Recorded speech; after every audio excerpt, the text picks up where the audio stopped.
Hello everyone, welcome back to the channel, and today we'll study about fluids.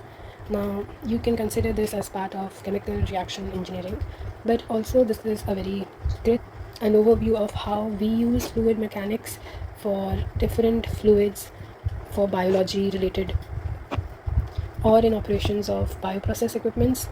So this is why I think if we overview and we study about this, it would help you a lot. So let's dive into it. So a fluid is a substance that undergoes a lot of changes, deformation, or different shear forces applied because they help in sliding, moving forward, flow. So a fluid always has a flow. Suppose this is a plug flow reactor and we use it to exchange the substrate way faster, so we use it in a fluid form. And to understand this kind of bioprocess reactions, we do check and do understand fluid mechanics. Further moving on, deformation is caused due to the movement or relative positions of the body with respect to changes. Now, just meaning that a shear force is applied to produce fluid flow. Just let me reduce the size of this pencil. Great. So you know now that deformation happens through shear forces.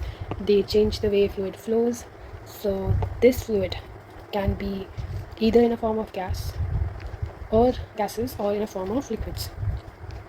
These are two physical states that we see fluid in. Now this fluid, this is one characteristic. The other is the two physical properties that is seen in a fluid. One is viscosity and other is density. These methods are used to classify liquids. The liquids are classified in two ways with respect to viscosity and density. Moving on, let's see this classification in way deeper. First, let's classify according to viscosity. Now, you have to understand what viscosity means. Now, viscosity is the internal friction that happens or that is responsible for the fluid flow. Okay, so the viscosity, that is a property of fluids, is responsible for internal friction during fluid flow. Now, based on this, it would have heard the word viscous, that if a liquid is thick, as in just stuck. Have you seen that jelly? It is so much thick and viscous in nature. But have you seen water?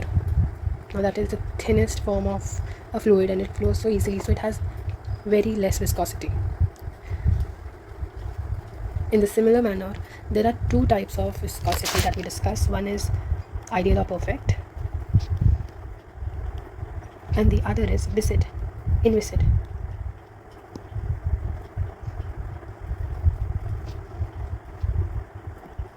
Now these are fluids with zero viscosity.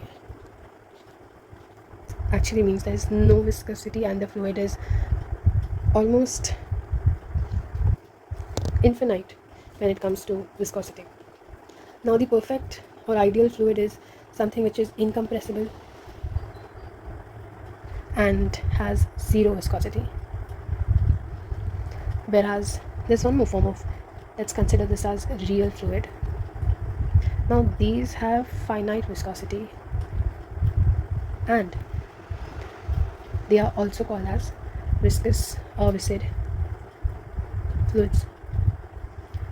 When it says incompressible, it means it is very thick. So this is how we differentiate based on viscosity. Now when it comes to density, we see two terms. One is compressible.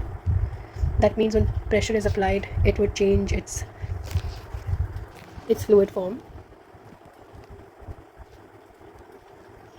And there is incompressible. Now these don't change their flow or maybe their structure when pressure is applied. no change. So you can also consider this as to be independent of pressure.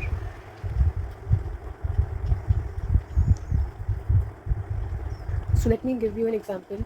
Um, Gas is considered as incompressible because the pressure is variable but the temperature is small. So no matter how much pressure you applied, it also needs to have change in temperature and pressure to change its fluid mechanics. I hope you like the video and you like the content. So do like the video, do share, do subscribe, and yes, stay connected.